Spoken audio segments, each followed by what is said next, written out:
Dapat ka na bang mag-business o stay sa pagiging employed?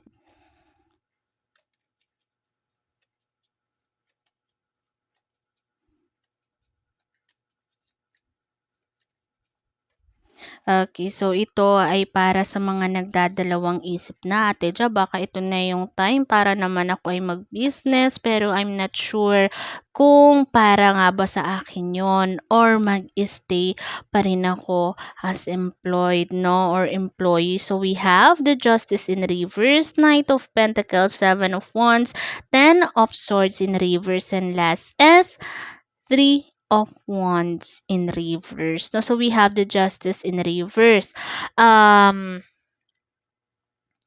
Okay, no? Dapat ka bang mag-work or mag-stay as employed? So we have the Justice in reverse. Medyo mahihirapan ka. Okay? Medyo mahihirapan ka pag nag-business ka right now, no? I don't know, pero biglang pumasok si Ichan. Kilala nyo ba si Ichan? Na kapag ka hindi mo dinaan sa illegal, hindi ka uunlad, no? Oo. I don't know kung ano ba ang naiisip mong business, ha? Oo, kasi bakit pumasok yon? Okay, nasabi kasi dito ng card na kung ikaw ay masyadong malinis, no, ang konsensya, medyo mahihirapan ka, lalo na sa iniisip mong negosyo, no? Oo. So, we also have a Knight of Pentacles here. Ang mas makakabuti sa iyo, no, is maghanap ng another work. Okay, so puwedeng maliit yung sahod mo diyan, hindi sapat or sakto lang, 'no?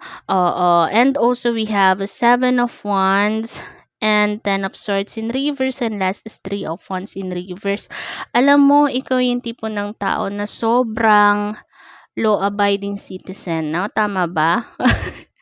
Yung parang sobrang masunurin, sobrang baka sabihin mo, "Ate Ja, iba naman yata yung sinasabi mo, parang tinuturuan mo kaming mag-illegal, gumawa ng mali or ng masama." No, dini-describe lang kita. No, ikaw yung tipo na parang mahirap i-bad influence, okay, no?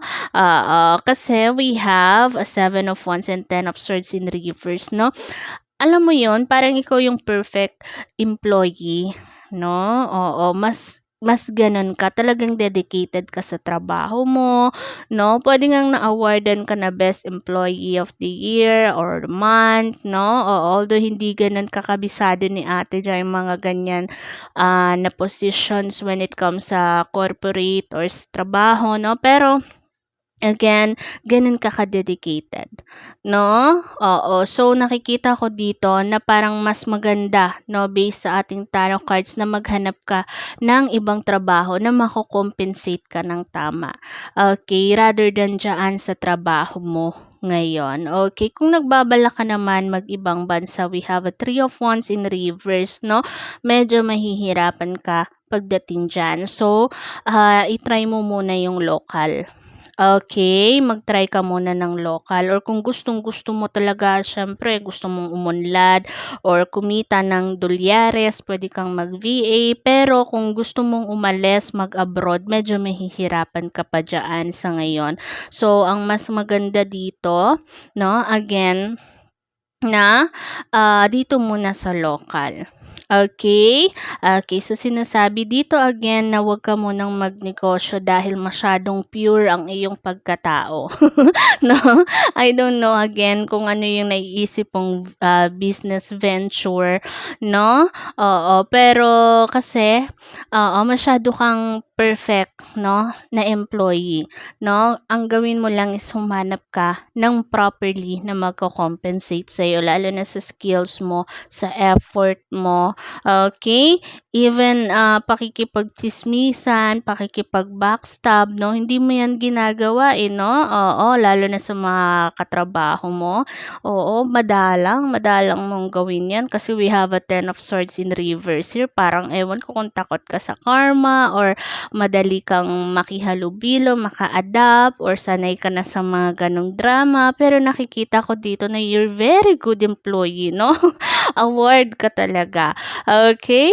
Okay. So, yun lamang, no? So, this is Ate Ja. Kung naka-resonate ka at gustong mong magpa-personal private reading kay Ate Ja, pumunta ka na, no, sa ating Viber na 0976-004-6387. Okay? Okay. Ayan. So, don't forget to follow, like, share, and subscribe our Ate Ja's account, no? Oo. So, again, good luck. Bye!